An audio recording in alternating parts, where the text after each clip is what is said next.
Arkadaşlar merhaba, ben Emirhan. Bugün sizler arkadaşlar yine yurt dışından çok güzel bir mekanik klavye olan Felicon'un K2 model klavyesini tanıtacağım arkadaşlar. Klavyenin fiyatı 330 TL arkadaşlar, çok ucuz. Yine fiyat performans bir klavye. Hem de dediğim gibi switch blue switch bir klavye. Şöyle sizlerle birlikte bir kutusunu açalım.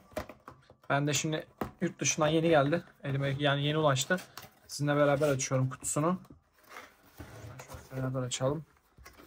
Kutu içerisinde sadece klavye geliyor arkadaşlar. Bir de standart. Yine yani Felicon gelmesine rağmen bakın yine Xiaolong çıktı.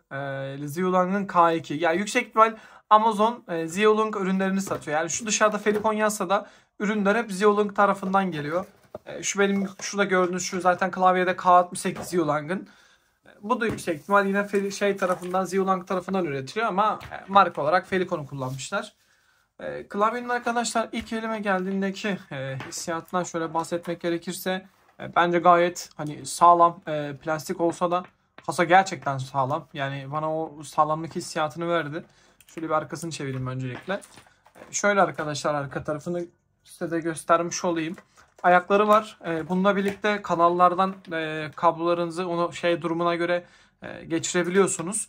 Kablo kalitesi bir tık bence kötü olmuş. Çünkü kablo çok bildiğimiz normal USB 2.0 kablo yapmışlar arkadaşlar. Çok değil. Farklı böyle örnek veriyorum bir örgü kablo değil. Ama en azından kablo da sağlam. Kalın bir kablo. Bunu da size belirtebilirim. Şu kabloyu da bir açalım. Hatta şöyle bir klavyeyi de bir ışıklandıralım sizinle beraber. Duruma göre hep beraber bakalım. Bir saniye. Arkadaşlar yine ortalama 10-12 günde geliyor. Şu eski klavyeyi bir çıkarayım. Arkadaşlar klavye Rainbow RGB değil ama ışıklandırması çok kuvvetli. Gerçekten çok kuvvetli bir aydınlatması var arkadaşlar. Ben çok beğendim aydınlatmasını. Klavyede şöyle switchleri de bir çıkaralım. Şöyle göstereyim arkadaşlar. Oitomo'nun Blue Switch'ini kullanıyor arkadaşlar. Şöyle göstereyim sizlere de. Görüyorsunuz. Direkt standart şu yukarıdaki Rainbow klavye gibi basit RGB Rainbow komutlarıyla şimdi onları da size zaten göstereyim. Şurada arkadaşlar F'n şuna basarak şu şekilde arkadaşlar modlarını farklı modlara geçiş yapabiliyorsunuz. Buradan parlaklığını kısıp açabilip buradan da tekrardan hızını ayarlayabiliyorsunuz. Onun dışında arkadaşlar klavye bana çok güzel geldi ya. Bir TKL klavye olmasına rağmen. Normalde ben 60'lık klavye paylaşıyordum. Bu sefer 82'lik bir klavye paylaşmak istedim TKL. Yani yorumlarda şu yön tuşları ile ilgili çok fazla soru aldım. Ben dedim madem hani yön tuşları ile ilgili soru var. Bu sefer dedim yön tuşları olan 82'lik bir klavye inceleyeyim.